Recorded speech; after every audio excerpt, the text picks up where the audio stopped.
ఏదైనా భలే ఇంట్రెస్ట్ చూపిస్తారు కొంతమంది. అది మనది కాదు, మన కష్టం ఏదో మనకు ఉంటుంది అన్న ఆలోచన ఉండదు. మన కష్టం మనకి చాలా అని అనుకుంటే ఓకే, కానీ ఊరికే వచ్చేస్తుంది కదా, మనం ఎందుకు తీసుకోకూడదు, మనం ఎందుకు ఎంజాయ్ చేయకూడదు అనుకుంటారు. కానీ అలా ఊరికే వచ్చేది నిలవదని నాకు అనిపిస్తూ ఉంటుంది.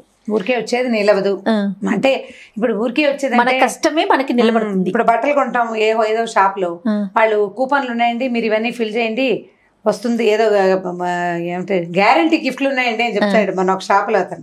గ్యారంటీ గిఫ్ట్లు అంటే వాడు ఇన్ని డజన్ కాగితాలు అంటే వాటి అన్నిటి మీద ఫోన్ నెంబర్లు పేర్లు రాసి రాసి రాసి అందులో పడేస్తే ఆ కట్ట తెచ్చుకున్నామా ఎప్పుడు రాదు చేయాలి.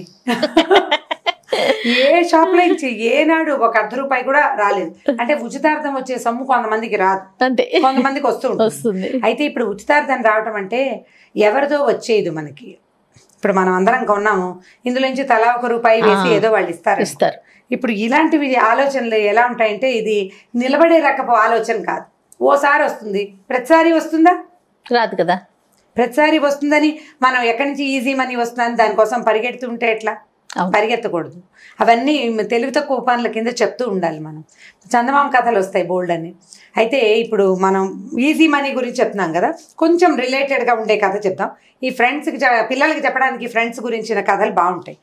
స్నేహితులు మోసం చేస్తారు, ప్రతిసారి కాదు కానీ కొంతమంది మోసం చేస్తూ కనపడతారు. ఎప్పుడు మోసం చేస్తారు? ఎవరైనా నమ్మితేనే మోసం చేస్తారు. అవునండి. ఫ్రెండ్స్ని నమ్మకుండా ఉండలేం మనం. చాలామంది ఇంట్లో వాళ్ళని నమ్మరు, ఫ్రెండ్స్ని చుట్టాలని నమ్మరు. ఫ్రెండ్స్ని ఎంత విపరీతంగా నమ్ముతారంటే మనం ఎంత విపరీతమైన నమ్మకం ఉంటుందో అదే లెవెల్లో మోసపోయే అవకాశం కూడా ఉంటుంది. అంటే ఫ్రెండ్షిప్ చేసేటప్పుడు ఇలా ఉండకూడదు, అలా ఉండకూడదు, ఏదో friend in deed in friend indeed need అనుకుని ఇలా బోల్డ్ అని చెప్తారు. ఫ్రెండ్ ఇన్ నీడ్, ఇండీడ్ వాడే ఫ్రెండ్ అనమాట. నీడ్లో నీకు ఫ్రెండ్గా ఉన్నప్పటికీ అవకాశం వస్తే వాడు ఫ్రెండ్గా ఉండడు, వాడి అవకాశం వాడు తీసుకుంటూ ఉంటాడు. అలాంటి కథలు మనం వింటూనే ఉంటాం. అంటే జాగ్రత్తగా ఉండాలంటే కొద్దిగా ఒళ్ళు తెలిసి ఉండమని చెప్పడం కోసం. ఒళ్ళు మర్చిపోయి ఉండద్దు, నిన్ను నువ్వు మర్చిపోయే ప్రయత్నం చేయకూడదు, నిన్ను నువ్వు జ్ఞాపకం పెట్టుకునే ప్రయత్నం చేస్తూ ఉండాలి. టీనేజ్ పిల్లలకి చెప్పాలి ఈ కథలు. అవునండి. చిన్న పిల్లలకి ఏముంది, చిట్టి పిల్లలకి అంత అక్కర్లేదు, పెద్దవాళ్ళకి చెప్పాలి. అయితే ఒక కథ చెప్దాం చూడు. ఇది ఒక సినిమా కథ కూడా అలా కూడా అనిపిస్తుంది, కొంచెం రిలేటెడ్గా అనిపిస్తుంది నాకు. కానీ చాలా మన పాత తెలుగు సినిమాల్లో మోసగారి స్నేహితులు, మోసపోయిన మంచివాళ్ళ కథల్లో బాగా కనపడుతుంటుంది. అయితే ఒక ఊళ్ళో ఒక శరభయ్య గారిని ఒక ఆయన ఉన్నాడు.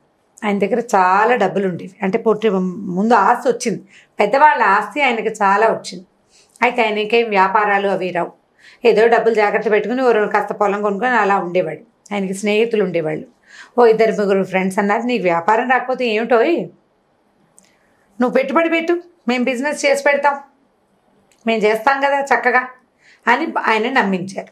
సరే ఏమైంది, నేనేం చేశాడు, అప్పుడు 1000 చొప్పున పాతకాలపు కథ కదా ఇది, మొత్తానికి ఒక ₹10,000, ఇప్పటి రోజుల్లో ఒక ₹10,00,000 అనుకోండి, పెట్టుబడి పెట్టాడు. పెట్టుబడి పెడితే బిజినెస్లో అది నష్టం వచ్చిందని, ఇది పోయిందని, అదని ఇదని. ఈయనకేం అర్థం కాదు, ఈయనకి బ్యాంకు వ్యవహారాలు రావు, ఎవరికైనా డబ్బు ఇచ్చి ఓ వస్తువు కొని దాని లాభానికి అమ్మటం అవి అర్థం కావు, పొలము వ్యవసాయము ఇల్లు వాకిలి తప్పిస్తే ఆయనకేం రావు. వీళ్ళు ఏం చేశారు, 2 ఫ్రెండ్స్ చక్కగా ఈయనకి నున్న చేసి చెరుకు 5,000 దాచుకున్నారు.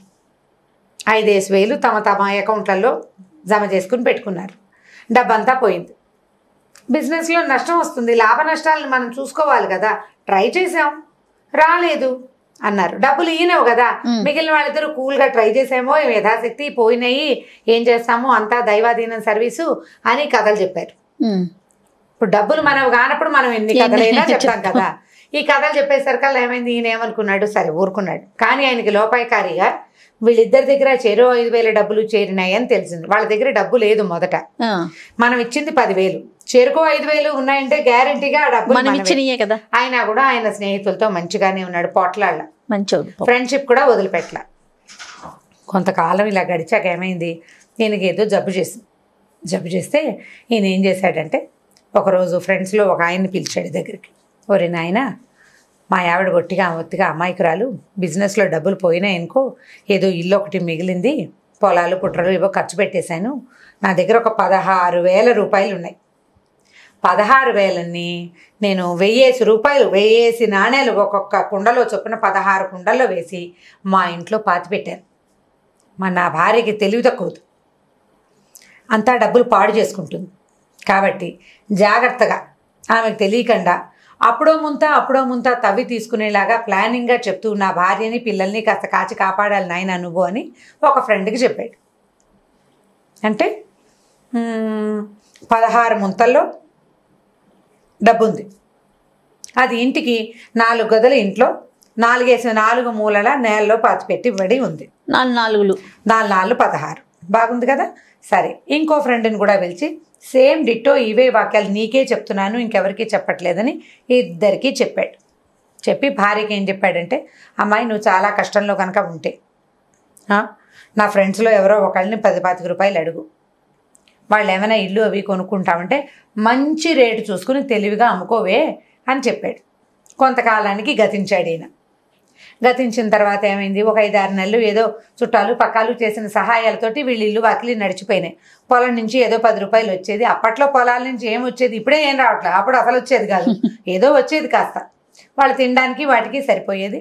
ఒకరోజు ఈ ఇద్దరు ఫ్రెండ్స్లో ఒక ఆయనకి కబురు చేసింది ఈయన భార్య, సర్వయ్య గారి భార్య, డబ్బులకు చాలా అవస్థగా ఉందండి, ఓ 25 రూపాయలు ఇవ్వండి అని. ఆయన చాలా కష్టాలు చెప్పి, అమ్మ నా దగ్గర మాత్రం డబ్బులు ఎక్కడివి, అయినా ఇంత కష్టంలో ఉన్నావు, పోనీ ఇల్లు అమ్మేయకూడదు, ఓ 1000 రూపాయలు వస్తాయి, 1000 రూపాయలు వస్తాయి, చక్కగా జాగ్రత్త పెట్టుకుని మెల్లిగా వాడుకుంటుంటే ఈ లోపల పిల్లాడు ఎక్కొస్తాడు, ఆ పాటికి ఆ డబ్బు సరిపోతుందమ్మా, పొలం మీద ఏదో 5-10 వస్తుంది కదా అని సలహా చెప్పాడు. సరే బాగుంది. ఈవిడేం చేసింది, అలాగేనండి మా అన్నదమ్ములతో ఆలోచించుకుని చెబుతానంది. మర్నాడు రెండో ఫ్రెండ్ వాకిట్లో కనపడితే, అయ్యా 25 రూపాయలు అడిగానండి, ఆయనేమో ఇల్లు కొనుక్కుంటానన్నారు 1000 రూపాయలకి, ఇల్లు ఇక 1000 రూపాయలకి అమ్మమన్నారు, అంటే 1000 రూపాయలకి అమ్ముతానంటే నేనే కొంటానన్నాడు ఈయన. మర్నాడు మళ్ళీ ఆయన వచ్చాడు, నువ్వు ఇల్లు మీ అన్నదమ్ములతో ఆలోచించుకున్నావా, ఇల్లు కనుక బేరం పెట్టదలుచుకుంటే నేనే కొంటాను. కాదండి నిన్న సాయంత్రం ఆయన వచ్చాడు, ఆయన 1000 రూపాయలు 1500 అయితే తనే కొంటానంటున్నాడు, అంటే 1500కి వాడుకునేది ఏంటి, 2000కి నేను కొంటానన్నాడు. ఈవిడికి ఒక్క క్షణం అయ్యాక ఏమర్థమైందంటే వాళ్ళిద్దరికీ ఈ ఇల్లు కావాలి, పై బేరం పెరుగుతోంది, పందానికి పై పందే వేసినట్టుగా ఒక 1000 అంటే రెండోవాడు 1500, మూడోవాడు మళ్ళీ మొదటివాడు 2000, మళ్ళీ రెండోవాడు 2500కి పెంచుకుంటున్నారని. ఈవిడేం చేసింది, సరే అబ్బాయి కాదండి ఆయన అడిగారు నేను మాట్లాడాను కదా అంటే, కాదని కూడదని ఇద్దరు ఒకళ్ళ తర్వాత ఒకళ్ళు పెంచుకుంటూ పెంచారు. 3000 చిల్లర నా 3500 దాకా వచ్చాక వాళ్ళిద్దరు ఏంట్రా నీకెందుకురా ఇల్లు అని పోట్లాడుకున్నారు. ఇద్దరు పోట్లాడుకున్నాక ఒకళ్ళకి వెలిగింది, ఓహో 16 ముంతలున్న సంగతి వీడికి తెలుసనమాట అని రెండో వాడికి వెలిగిందనమాట.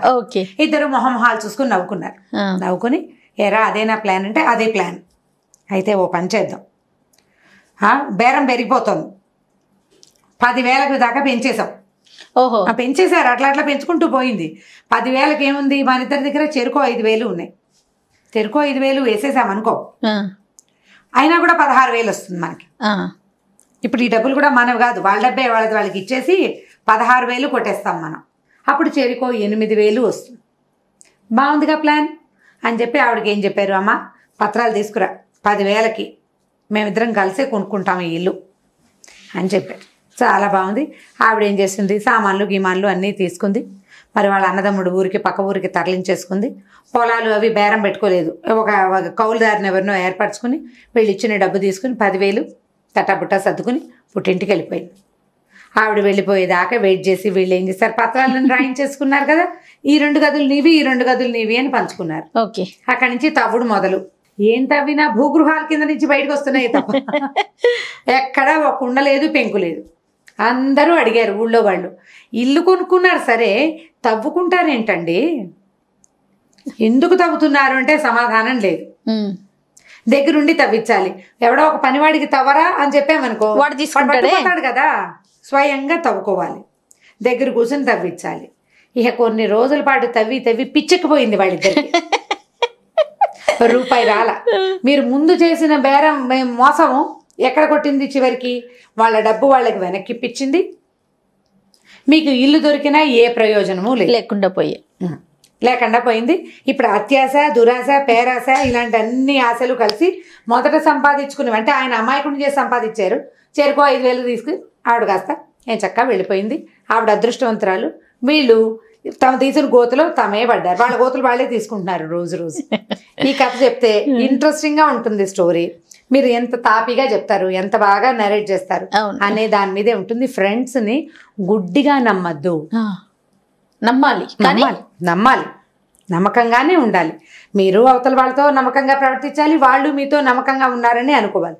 కానీ పిచ్చెక్కిపోకూడదు. గుడ్డి నమ్మకాలు పనికిరావు. గుడ్డి నమ్మకాలు అయితే ఎందుకు పనికిరాకుండా పోతాం, ఒక్కొక్కసారి ఇబ్బందుల్లో పడతాం. కాబట్టి ఫ్రెండ్స్ని ఓవర్గా ఫాలో అవ్వద్దని, వాళ్ళకి బ్యాడ్ హ్యాబిట్స్ ఉంటే వాడి బ్యాడ్ హ్యాబిట్ని నువ్వు అంటించుకోవద్దని చెప్తూ ఉండాలి పిల్లలకి. అందులో భాగంగా ఈ కథని మనం టీనేజ్ పిల్లలకు కూడా చెప్పచ్చు. రైట్, చాలా బాగుంది, ఇంట్రెస్టింగ్గా ఉంది మీరు అన్నట్లు. రైట్ రమ్గారు, ఇంకొక స్టోరీతో మళ్ళీ కలుద్దాం. ఓకే, చేయాలి. ఈ వీడియో కనుక